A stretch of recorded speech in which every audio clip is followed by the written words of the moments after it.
Supreme court के justice Salahuddin Panwar ने chief justice को खत लिख दिया। जस्टिस सलाहुद्दीन की फुल कोर्ट इजलास बुलाने की दरख्वास्त।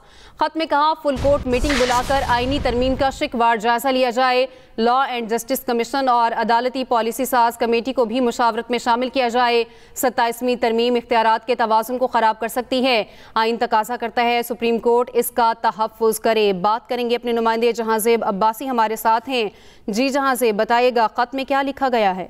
जी हाँ, जस्टिस सलाहुद्दीन पंवर की जानिब से ये लिखा गया खत जो है वो सामने आया है। 2 सफ़ात पर मुश्तमिल इस खत में ये कहा है कि सुप्रीम कोर्ट को एक फुल कोर्ट इजलास बुलाकर इस तरमीम के मामले पर गौर करना चाहिए और ये देखा जाना चाहिए कि इस पूरी सूरत हाल में ये तरमीम क्या अदलिया की आज़ादी से टकरा तो नहीं रही। काफ़ी तफसीली ये खत है जो जस्टिस सलाहुद्दीन पंवर ने लिखा। इससे पहले हमने देखा कि जस्टिस मंसूर अली शाह, जस्टिस अतर मिनला की तरफ से भी खत लिखा गया था। तो ये तीसरा खत है जो मंजरेआम पे आया है और इसमें यह कहा गया है कि फुल कोर्ट मीटिंग बुलाकर आईनी तरमीम का शिकवार जायजा लिया जाए।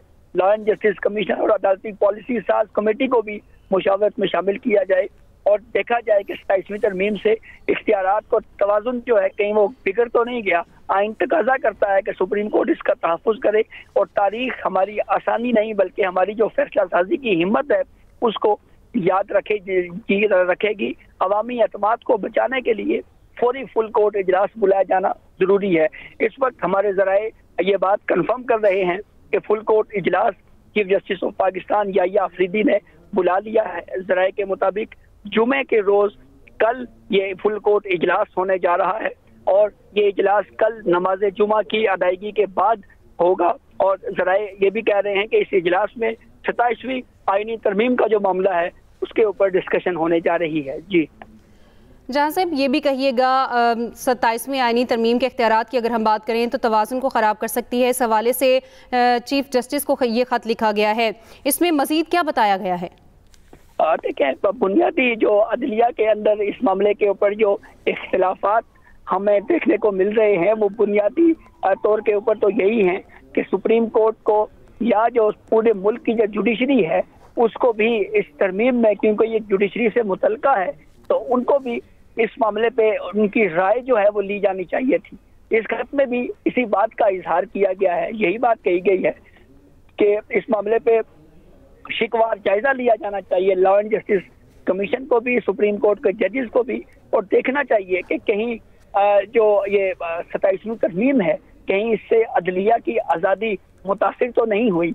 बिलखसूस जो हाई कोर्ट के जो जजेस का इशू है उसके ऊपर अगर हम बात करें तो उस पर भी ये तनकीद हो रही है कि उनकी कंसेंट के बगैर उनके तबादले करने का जो मामला है उसके ऊपर भी खासी तनकीद जो है वो की जाती रही है।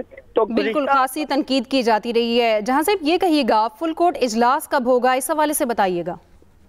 देखें, फुल कोर्ट इजलास कल chief justice of Pakistan Yahya Afridi की ज़ेर सदारत बुलाया गया है और ज़राए के मुताबिक चीफ जस्टिस जहांज़ेब आप साथ ही रहिएगा, यहाँ पर अपने नाजरीन को बताते चलें चीफ जस्टिस याहिया अफरीदी ने कल फुल कोर्ट इजलास तलब कर लिया है। सुप्रीम कोर्ट के 3 जजेस ने इस हवाले से आपको बताएं कि खत भी लिखे। चीफ जस्टिस याहिया अफरीदी ने कल फुल कोर्ट इजलास तलब कर लिया है। जी जहांज़ेब, अपनी बात कंप्लीट कीजिएगा।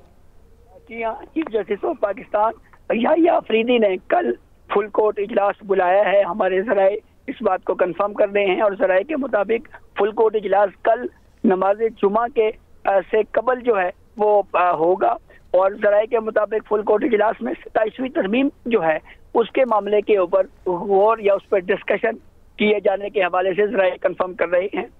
3 जजेस ने फुल कोर्ट इजलास बुलाने के हवाले से बात की थी। इनमें जस्टिस मंसूर अली शाह ने भी ये खत लिखा था। फिर उसके बाद सही